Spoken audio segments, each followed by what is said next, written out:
thank you. Yeah, that was beautiful. Appreciate it. So how do you guys write your music? Where does that come from, and how does it? No, that's a great question. Like you said before, initially we just wanted to be open to any genres. I've been to a lot of concerts over the past 10 years and got to see a lot of different artists and have really appreciated all different types of music genre-wise. And so we always wanted to be open to different genres, but also stay true to what we like to play. So a lot of our songs initially were just random stuff that we just played together, and they just spun into cool songs. And a lot of our newer stuff is like that too, just stuff we randomly write together.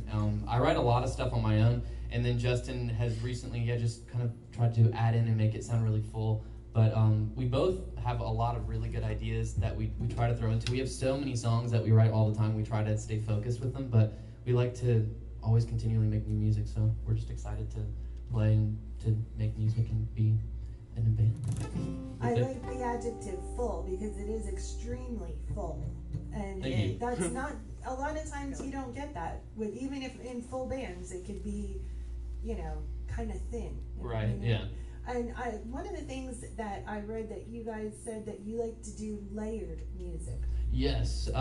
Well, for today's show, since we definitely condensed our stuff. When we play live, we have a lot of different kinds of sets. We start off just really simple acoustic guitars and singing, kind of like we're doing right now.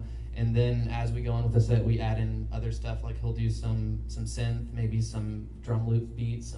I've got my home pedal board that I'll loop stuff with, so it does end up sounding really full, and that's what we always wanted to do. Even though there's just two of us, we want to make sure that we create a sound that sounds like more, and we'll kind of get people interested in hearing and being like, well, where's all that noise coming from?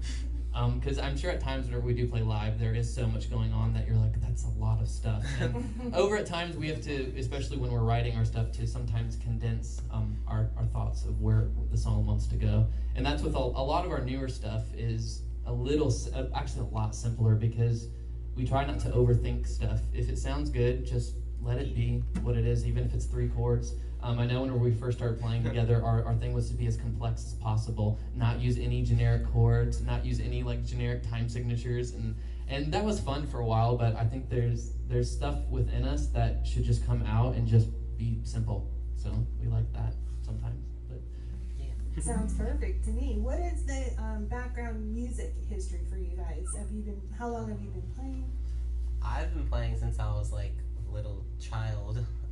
And then I've only been playing sitar for 3 years, and I've gotten into all of the electronic stuff just in the last probably 2 years ago, since we started playing together, really. And I just when I first started, I listened to Dave Matthews a bunch, so I had weird, that's where I got all the time signatures from. And then after meeting him, he showed me a bunch of different bands, so I just listened to everybody, and I focus on guitar, listening to Radiohead.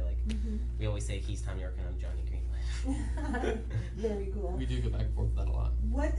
So the sitar, it's not common, especially. No, I always forget that it's not common, because I just see it all day long. I'm like, oh, there's my sitar, but then I forget that most people haven't even seen one.